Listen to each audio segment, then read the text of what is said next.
Hello everyone, I'm Dr. Stock, and in this video we're talking CPI. It comes out Tuesday, March 14th at 8:30 a.m. Eastern Time, and I think that is going to be pretty exciting for us. I've been talking about doing my CPI video for YouTube for a while now. I put out an early release back in February, and then I put out another one on March 4th, both on my Patreon as Patreon exclusives. You want to get access to that link is down in the description.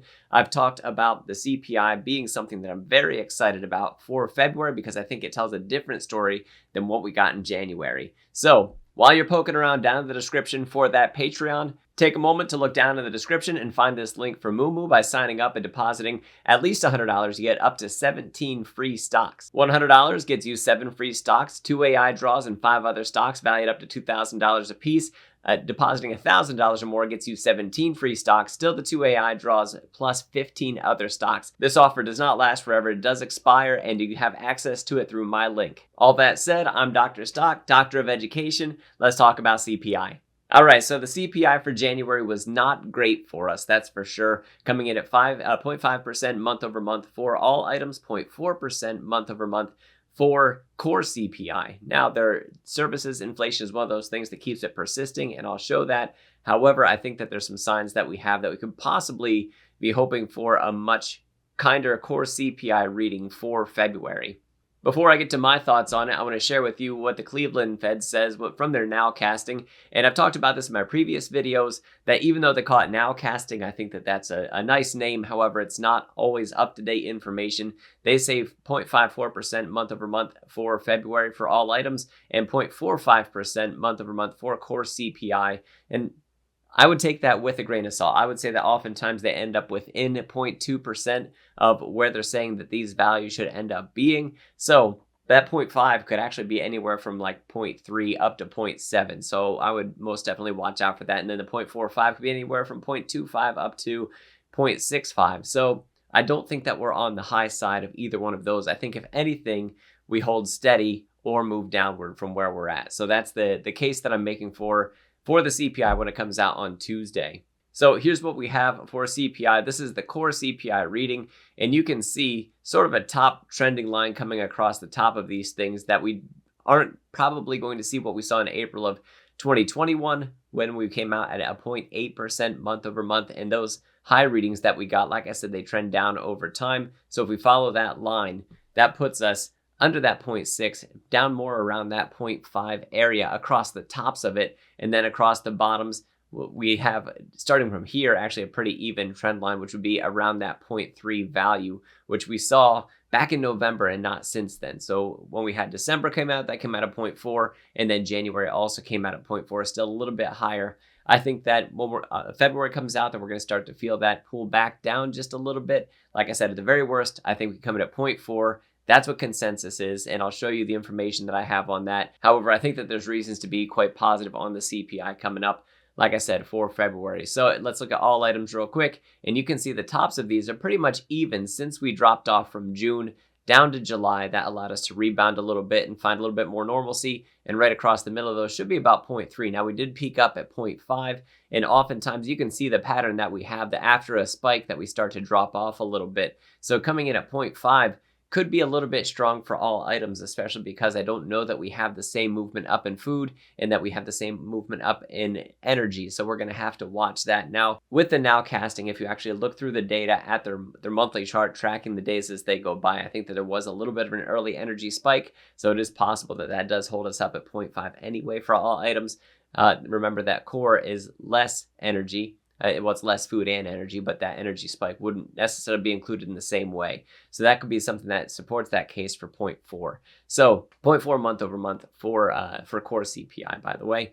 Across these bottoms, we seem to be kind of narrowing in or moving upward, if you will, across these values. So I think that we do pull back down. I don't think it's going to be a huge move, 0.4, 0.3 for all items for CPI. Now, for the CPI, this is last month's data. So this is what came out on Valentine's Day, February the 14th. And when we look through this, we have a few things that we want to take a look at. I think that utility pipe to gas services, I think that's something that's going to settle on us. I think that's going to help us out as far as fuel goes. Also, energy services here, I think because of that, is going to be pulling back a little bit. We did have a significant trend downward in fuel oil. We'll see if that also pulls back a little on us. I think February was a little bit colder than January, so maybe that does move back up a little bit. Gas prices, I don't think that they've moved as much as they have from December to January, then January to February. I think that number is also going to come in softer. So I think energy in general is going to be something that pulls back on us maybe a little bit, that we don't have the same sharp increases that we had. And I think that's going to help us for those all items numbers. And then food also moving up sort of strongly. We'll see if food away from home continues to increase. It actually did moderate from what it was running at earlier on in September. However, I believe companies are running out of pricing power, and I don't know that they're going to be able to charge those to continue to charge those higher prices. So February, I think, is going to tell a lot the same story price-wise as January did, and I think that that's going to soften some of those month-over-month measures. So let me move down from there, down to all items, less food and energy, and we go through there. New vehicles, used cars and trucks. New vehicles, I think, is going to continue to soften. That we don't have that January spike happening. I think that we're going to start to see more of a drop happening there. Used cars and trucks, it is possible they move back up a little bit. Apparel, I think, being as sharply up as it was for January, I think that does, being an unseasonably warm January, I think that is a lot attributed to why we see that strong number for apparel. I think that does soften as we get into January, so I think that also brings us down a little bit. I'm not so sure about medical care commodities. That 1.1 is a hot read over anything that we had leading up to it, so I do think that we pull back a little bit from that one. And then down to services. This one goes against us, the medical care services, the fact that we had such a low reading, and I'll show you the chart on that one. Shelter. I think shelter has a possibility to at least hold steady if it doesn't move down. So I don't think we get a sharp increase in this, that these 0.6s through 0.8s that we saw landing around the middle of 0.7, we could possibly still hold steady there, and that's what keeps us a little bit elevated. Transportation services had been just insane recently. I think that that's also going to be something with the energy prices sort of settling. I think that transportation services might also start to settle on us a little bit. So we have medical care services going against us. Transportation, I think, is going to settle. And shelter, I think we come in at 0.7, maybe a little bit softer than that. So we're going to have to see. And I think that the commodities area is where we continue to see that softness.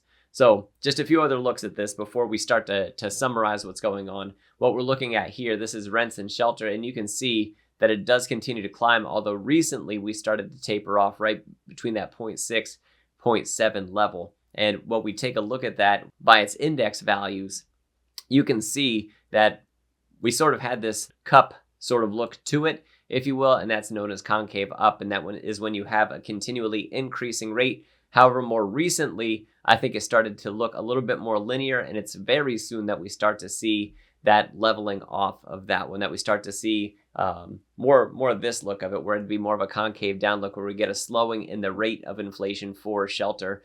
And Jerome Powell said that we'll see that in the second half, so we'll see if it is lagging that much, or if we start to see those cracks finally form coming up as we get into February. So here we go, transportation services. This is one that we actually, rate-wise, we started leveling off. Good. I hope that we continue to level off. And if we look at that by its index values, there we go. You can see that sharp increase that we had, and it's not anything like what we had through here. That was even worse. However, we do want to make sure that that doesn't continue to inflect up as strongly as it did going from November through January. So February, hopefully, a little bit soft, and I think that we might start to see a little bit of that demand weakness. We're going to have to watch and see, especially with the new seasonal adjustments, what we get from that. And then finally, medical care services. This was one I said I was worried about for moving back up, for adding to possibly the inflation. That might be that thing that might make me wrong, might help to make me wrong about the 0.3% month over month for core. And if we look at this, even if I move out to longer times, there we go. Look how sharply medical care services have fallen. And when you look at that historically, this is right now is going back to 1994. That's the lowest that we've ever been. And you can see off these low points that we rubber band back up. So that's an area, like I said, of concern that could possibly give us that influence that pushes us back up. Here we're looking back through 1985, still nothing lower, nothing lower, nothing lower. Back to 1970. There we finally got something that's even close to it. Back in 1971. So coming off those historic lows for medical care services, We might continue to drop, but get less of a drop. But I do think that we start to move back upward. If we see that go positive from the previous month, that would be understandable. All right, I did just want to take a quick look at this. So this is looking at month over month core since the pandemic. So this is since March of 2020.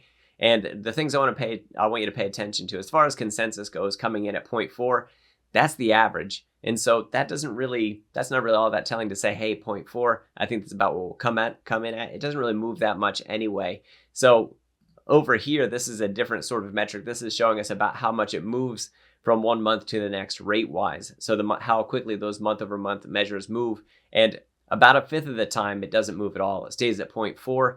About another fifth of the time, we actually see that drop of 0.1. And again, this is since the pandemic that we see these numbers take place. So it wouldn't be all that rare or all that out of the question to see that number come in. And it's also, it's about half as likely as the other two to come in 0.1 above that or to come in 0.2 above that. So negative 0.2 all the way up to, 0.2% below. So that would be 0.2% all the way up to 0.6%. That's the range that we live in. But honestly, it's more likely that we are within that 0.1% of what we got the previous month, and with a little bit of weighting towards the downside on that. So we'll see if we end up getting that. And I know this video is getting long, so I'll just take a look at the core right here. The consensus of 0.4% month over month means that we get a headline read of 5.2% year over year. And if it comes in like I expect it to, we come in at 5.1. So I think that February is going to be a little bit softer than January was, and that we don't get those same high and somewhat scary reads that we got from January. So let me summarize. For core CPI, 0.3% month over month. For all items, 0.4% month over month. So it'd be down 0.1% for both of them from January to where we're sitting at for February. I think February is going to show us some softness that January didn't.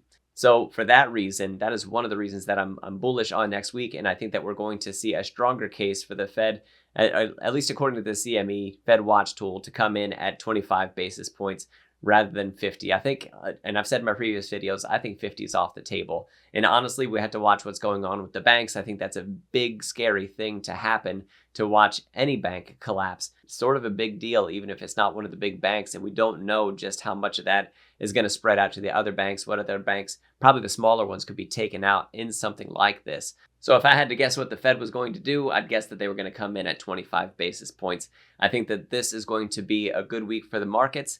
And we're just going to have to wait and see if I'm right about that PPI that comes out. That's going to be a separate video that I come out with. That is March the 15th at 8:30 a.m. Eastern time. I think we need two really good inflation reads there. And then there's also that wild card of consumer sentiment that comes out on Friday. And then don't forget about Thursday's initial jobless claims. So sorry for going a little bit out of order there. I think that this is going to be a decent week for us. Hopefully we don't have too much downward pressure from the bank thing. We're just going to have to watch and see. So I think we're going to get a CPI read for February to be happy about, and we're just going to have to watch and see if I'm right about that one. Thank you guys for sticking around for this video. If you want to hear more of my commentary, check out the link for the Patreon down in the description. Click the link, sign up, get access to those Patreon exclusives, and also be part of my community and interact with me in my private Discord, and also my community members as well that are already over there. Also down in the description, find that link for Moomoo, click the link, sign up, get your free stocks. It's a great way to support yourself. That also helps to support this channel and bring more information to you here on YouTube. Last thing, and this is easy, click that like button if you like this video, click the subscribe button if you haven't, and also don't forget to ring that notification bell to see anytime my videos come out. I'm Dr. Stock, Doctor of Education. We'll see you in the next video.